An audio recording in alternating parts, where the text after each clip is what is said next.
The US President Donald Trump has come out with a comprehensive plan to end the Gaza conflict. What does this mean for the future of Gaza, and will realistically the war really end? Joining us right now is the ambassador of Israel to India, Reuven Azar. Thank you very much for joining us here. Thank you, Aditya, for coming. I want to begin by asking you about the comprehensive plan. You know, a lot of objectives in place. One of the first ones is the 72-hour deadline for the hostages to be returned after Israel publicly agrees to the plan, and Benjamin Netanyahu has done so. Do you realistically believe that Hamas will come on board? I don't know yet, Aditya. I hope they do, because there is a clear path forward. Either they agree with this diplomatically, or there will be a continuation of our military campaign, but this time with international consensus. So we have great hope that this vision will be applied, because we had enough war, and we want to achieve the end of this conflict. We want a better future not only for us, but also for our neighbors. But at the same time, when Prime Minister Netanyahu came out at the White House yesterday with Trump in a joint statement, he said, we can do this the easy way, or we can do this the hard way. What is the hard way? Well, the hard way would be a continuation of the military campaign out of a lack of a positive response from Hamas.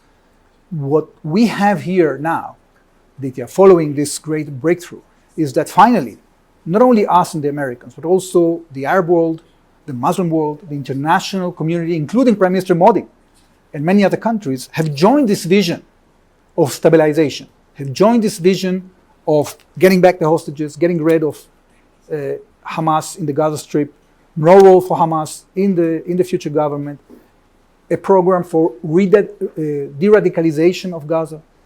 That is very important.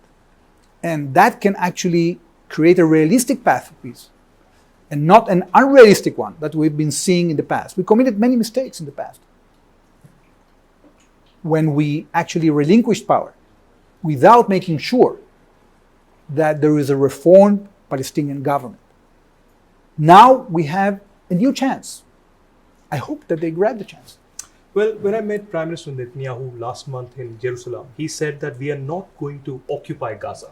We will have a new kind of an international system out here. Are you referring to an international force that could take shape?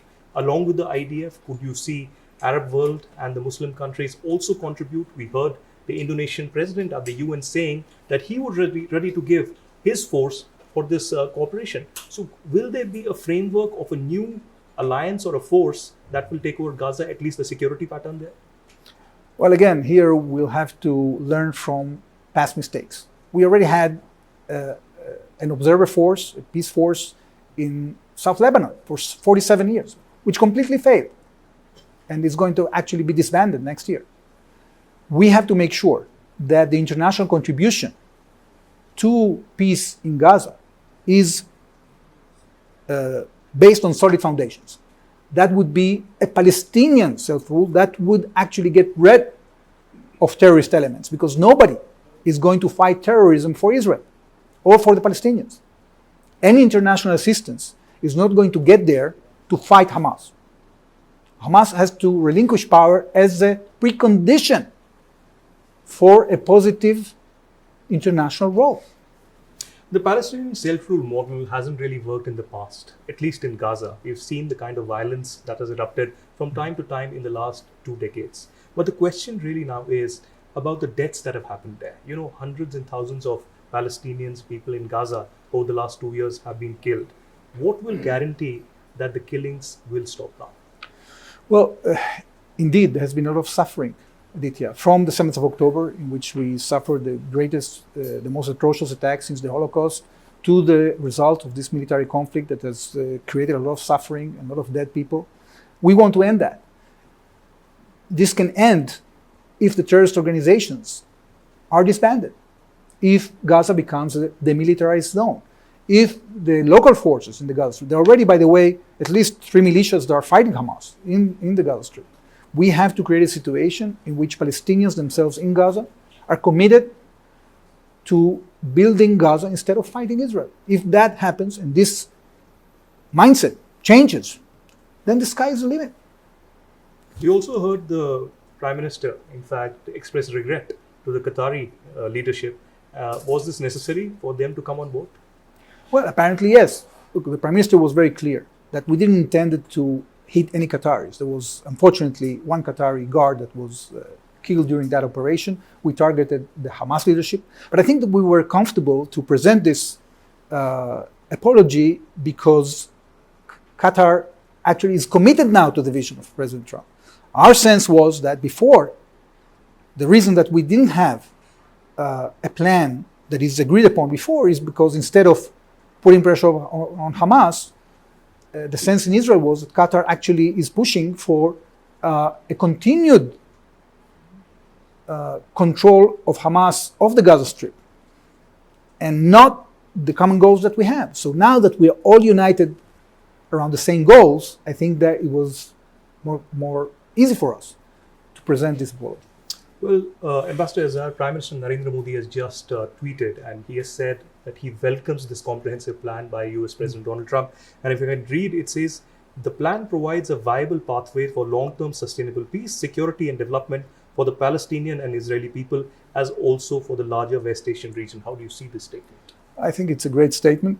We are completely in sync with the vision of President Trump and of Prime Minister Modi. I think that there is no secret that we actually support the same principles: to reject terrorism, to engage in economic cooperation, in build-up, in giving hope to people, in giving not just physical security, but also food security and economic opportunity to people, to de-radicalize jihadi elements. These are all, parts and parcel of the Indian policy, irrespective of Gaza. So it's only natural that we would join such a vision because we really share it. Do you also see India's larger role in the economic rebuilding of Gaza? If at all there's a peace process that is achieved, do you think India's contribution in helping the people of Gaza and Palestine as a whole and India's strategic ties with Israel will help in this entire process? Absolutely, Aditya. Look, only 2 or 3 weeks ago, we had here our finance minister that came with a very large team of regulators that actually have invited Indian infrastructure companies to come and build Israel. Okay, we're going to publish 200 billion worth of infrastructure project in Israel. And the Gaza reconstruction build is going to be at least 50 billion. So there are going to be a lot of opportunities for Indian companies that have proved themselves capable of building India to build our region as well. We welcome that. But India has also, from the very beginning, been in agreement to a two-state solution, that Israel and Palestine should be there side by side. There's a right to life that they have. And India was one of the first countries to give legitimacy to Palestine. So will Israel agree to that? Will Israel agree to a Palestinian state?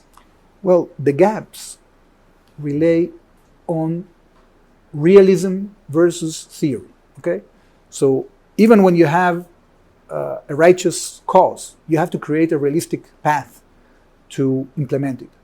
What this plan of President Trump puts forward is a realistic path, because we have committed all these mistakes in the past in which we actually weren't stubborn enough to see a reformed Palestinian society that will adhere to principles of rejecting terrorism, creating de-radicalization, creating sound institutions, creating accountable institutions that will actually be able to hold in a credible way a self-rule that can work for the future. Israel doesn't have a vision of controlling Palestinian life. We actually tried time and again to change that, to be in a situation in which we can allow Palestinians to evolve, to empower themselves. Unfortunately, this has been derailed as a result of the taking over by forces of darkness, by forces that want to destroy not only Israel, they want to destroy the entire region. They are challenging order in West Asia and in the world. And now we are united against that. That gives me a lot of hope. Ambassador, you also spoke about the Arab world and the Muslim countries who were part of this entire process. They welcomed it, they issued a joint statement, and Pakistan is an integral part of it. Now, India has been a victim of Pakistan-sponsored terrorism for a very long time, but Pakistan has been trying to woo President Trump for a long time as well. Could we see a situation where Pakistan and Israel could start their diplomatic ties also? This is the pathway towards that? Well, I don't know. I think that the fact that Pakistan also has joined the support for this vision is a good step, not just for us, also for you. At the end of the day, we have to have countries that haven't had a good record in terms of fighting terrorism to commit to fight terrorism. This is exactly what is needed. So it's independent of context. We have said that in the past many times. Terrorism cannot be contextualized. You have to be against terrorism anywhere, and there are no excuses for that. So if the declarations from these Muslim countries are serious, it's a good step forward. My last question to you, Ambassador. If this deadline is not met, Hamas right now says that we were not consulted, we do not have the peace plan right now, but the 72-hour clock is ticking. Do you think after that the military campaign will only intensify in Gaza and you will look towards completely eradicating Hamas from the Gazan territory? Well, I hope we don't have to do it. The 72 hours starts from the moment that the program gets implemented, not from right now. So we have to see whether Hamas accepts it. If Hamas accepts that, then the clock will start moving forward. And if not, we will have to devise another plan to continue our military operation until we achieve our goals.